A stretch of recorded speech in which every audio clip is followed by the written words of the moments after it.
Hello दोस्तों, आज हम विकास और सीखने का गहरा संबंध किस प्रकार है और यह कैसे काम करता है और मानव जीवन में इसका क्या प्रयोग होता है, उसके बारे में हम पढ़ेंगे।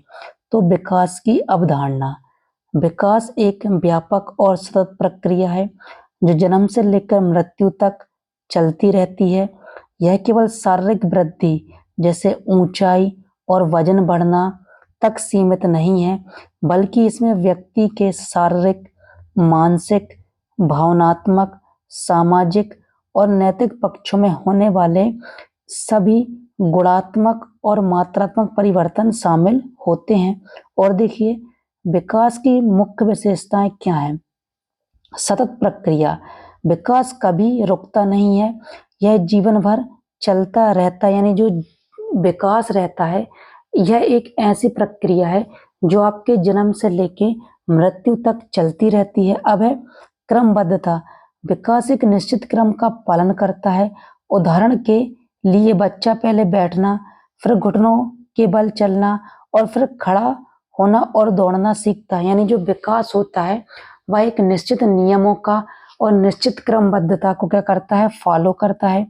और देखिए, गुणात्मक और मात्रात्मक विकास में शारीरिक आकार में वृद्धि, मात्रात्मकता के साथ साथ कार्य प्रणाली में जटिलता और दक्षता में वृद्धि, गुणात्मक भी शामिल है। तो देखिए, जो विकास होता है वह गुणात्मक होता है और मात्रात्मक होता है। गुणात्मक वह होता है जिसे मापा तौला आसानी से जा सके। मात्रात्मक वह होता है जिसे आसानी से तौला नहीं जा सकता, जैसे जटिलता, आपकी दक्षता, आपकी एबिलिटी को आसानी से मापा नहीं जा सकता है। व्यक्तिगत भिन्नता। हर व्यक्ति में विकास की गति और तरीका अलग अलग होता है। ये बात सही है कि जो विकास होता है वह अलग अलग होता है। हर व्यक्ति का विकास अलग अलग होता है। कुछ व्यक्ति जल्दी सीखते हैं, उनका विकास जल्दी होता है, और कुछ लोगों का विकास धीरे होता है और वह स्लो तरीके से सीखते हैं।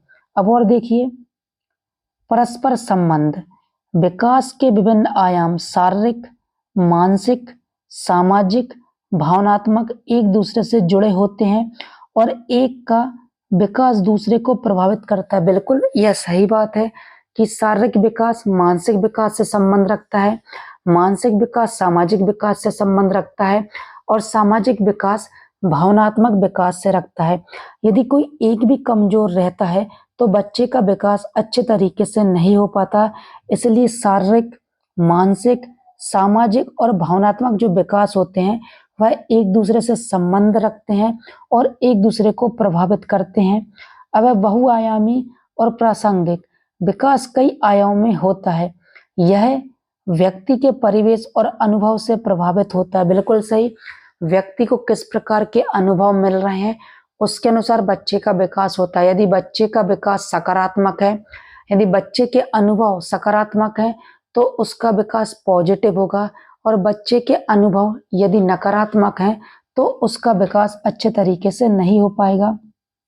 परिपक्वता और अनुभव। विकास परिपक्वता आनुवांशिक रूप से निर्धारित परिवर्तनों और अनुभव जो पर्यावरण के साथ बातचीत का परिणाम है। यानी जो परिपक्वता होती है वह आपके वंशानुक्रम पर भी निर्भर करती है और आपके वातावरण पर भी निर्भर करती है, और दोनों का गुणनफल भी आपका विकास कहलाता है। अब अधिगम क्या है? देखिए, अधिगम यह सीखना, व्यवहार, ज्ञान और कौशल में अभ्यास और अनुभव के परिणाम स्वरूप होने वाला अपेक्षाकृत स्थायी परिवर्तन है। यानी जो आप अधिगम करते हैं वह आप ज्ञान के द्वारा अधिगम करते हैं, अपने कौशल के अनुसार अधिगम करते हैं, और आप कौशल में जितना अभ्यास करते हैं और उस अभ्यास के द्वारा जितना आपको अनुभव प्राप्त होता है उसके द्वारा आप स्थायी परिवर्तन करते हैं अपने अधिगम में। यह एक सक्रिय प्रक्रिया है जिसके माध्यम से व्यक्ति नए ज्ञान, कौशल और दृष्टिकोण प्राप्त करता है। देखिए, अधिगम से व्यक्ति क्या करता है? नए कौशल को प्राप्त करता है, नए ज्ञान को प्राप्त करता है, नए दृष्टिकोण को भी प्राप्त करता है। यानी वह किसी चीज को अच्छे तरीके से समझ पाएगा और उसे हल कर पाएगा। यह केवल रटकर याद करना नहीं है, बल्कि इसमें समझ, तर्क और समस्याओं को हल करने की क्षमता विकसित करना शामिल है। देखिए, अधिगम जो होता है आपकी समझ किसी चीज के प्रति कितनी अच्छी है, कितनी खराब है, आपका किसी चीज के प्रति तर्क कितना अच्छा है और आप समस्याओं को कितने आसानी से हल करते हैं, यह सभी चीजें अधिगम के अंतर्गत आती हैं। अब विकास और अधिगम के बीच क्या संबंध है? विकास और अधिगम एक दूसरे से गहरे जुड़े हुए हैं और एक दूसरे को प्रभावित करते हैं। इन्हें अलग करके नहीं देखा जा सकता। बिल्कुल सही बात है। विकास और अधिगम एक दूसरे से जुड़े होते हैं और एक दूसरे में क्या करते हैं? संबंध स्थापित करते हैं। यदि किसी एक का विकास कम होगा तो दूसरे का विकास भी कम होगा और किसी एक पक्ष का विकास ज्यादा होगा तो दूसरे पक्ष का विकास भी ज्यादा होगा। देखो, अधिगम विकास को प्रभावित करता है, यह बात याद रखिएगा। अब है ज्ञान का विस्तार। सीखने से व्यक्ति नए ज्ञान और कौशल प्राप्त करता है। देखिए, व्यक्ति जब सीखता है तो नए ज्ञान का अर्जन करता है और नए कौशल का अर्जन करता है। यानी किसी चीज को कैसे सुधारना है, किसी चीज को कैसे बनाना है, किसी चीज को कितने अच्छे तरीके से करना है, यह सभी ज्ञान का विकास होता है जो उसके मानसिक और संज्ञानात्मक विकास के लिए आवश्यक है। बिल्कुल सही। बच्चे का जो विकास होता है वह मानसिक भी होता है, संज्ञानात्मक भी होता है और दोनों ही चीजें बच्चे के विकास को प्रभावित करती हैं।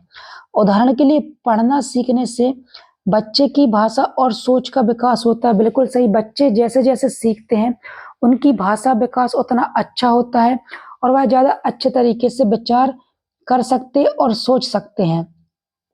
अब देखिए, सामाजिक भावनात्मक विकास। अधिगम के माध्यम से बच्चे सामाजिक व्यवहार, नैतिक मूल्यों और भावनात्मक नियंत्रण सीखते हैं। बिल्कुल सही कि समाज में कैसा व्यवहार करना है, अपने किन नैतिक मूल्यों को पालन करना है और किस बात पर गुस्सा होना है और किस बात पर गुस्सा नहीं होना है, यह सभी विकास के अंतर्गत आते हैं। खेल के माध्यम से बच्चे सहयोग, प्रतिस्पर्धा और नियमों का पालन करना सीखते हैं जिससे उनका सामाजिक विकास होता है। बिल्कुल सही।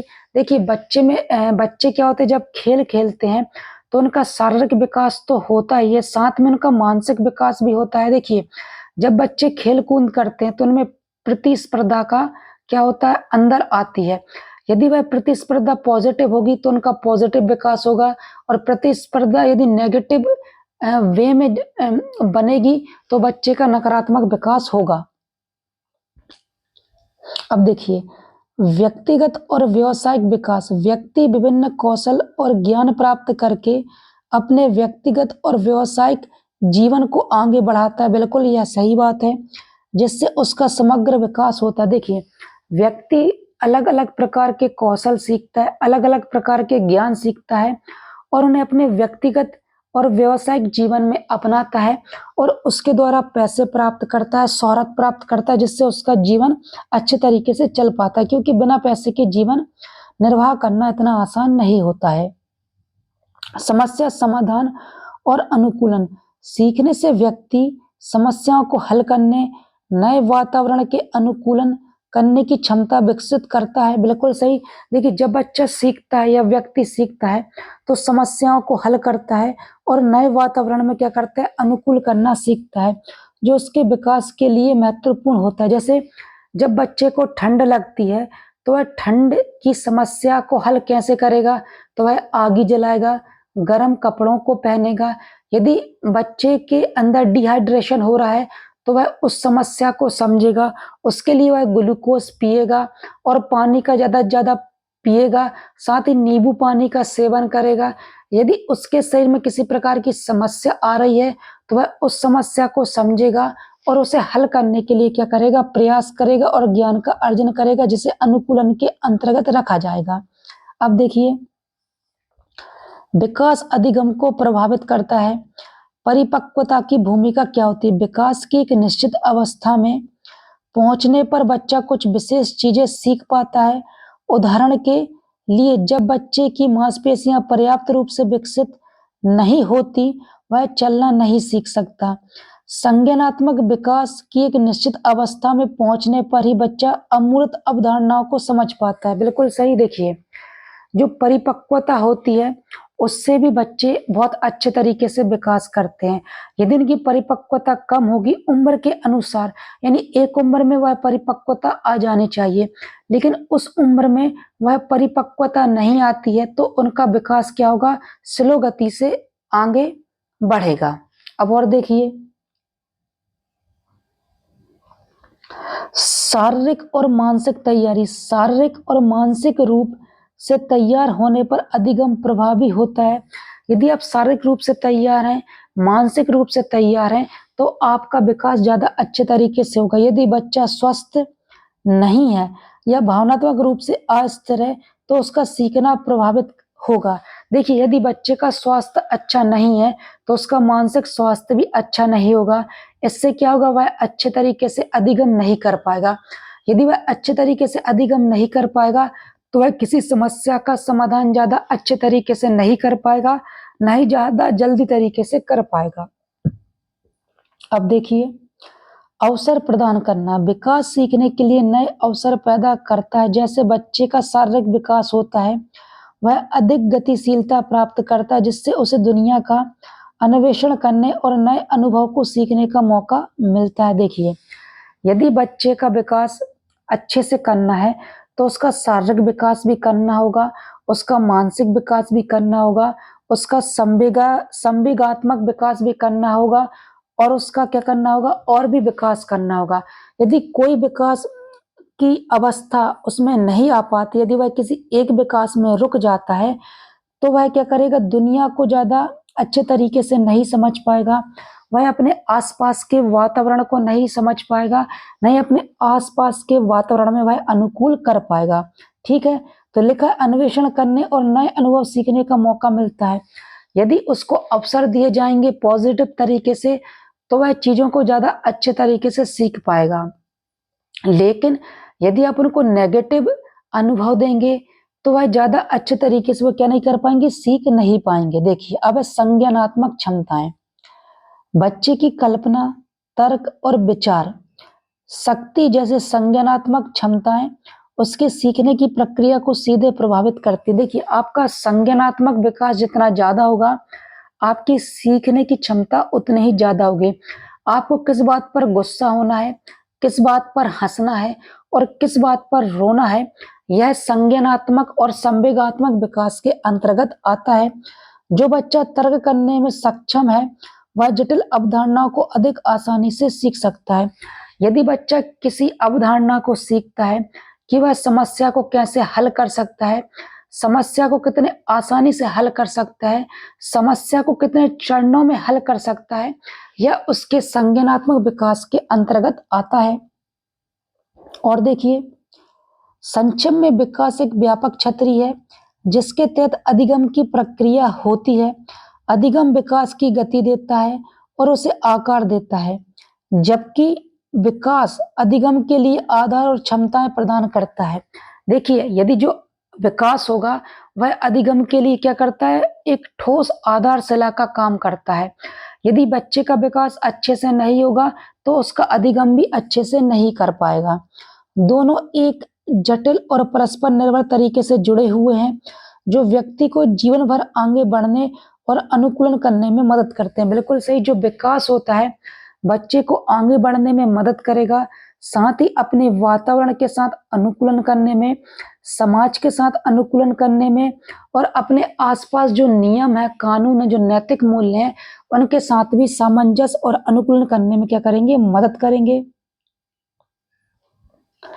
निश्चित रूप से आइए जीन पियाजे ने संज्ञानात्मक विकास के सिद्धांत को विस्तार से समझते हैं। यह सिद्धांत बच्चों में वृद्धि के विकास को समझने के लिए सबसे प्रभावी और व्यापक रूप में अध्ययन के नए सिद्धांत में से एक है। तो दोस्तों, अब हम आगे जीन पियाजे के सिद्धांत को पढ़ेंगे, उनके संज्ञानात्मक सिद्धांत को पढ़ेंगे।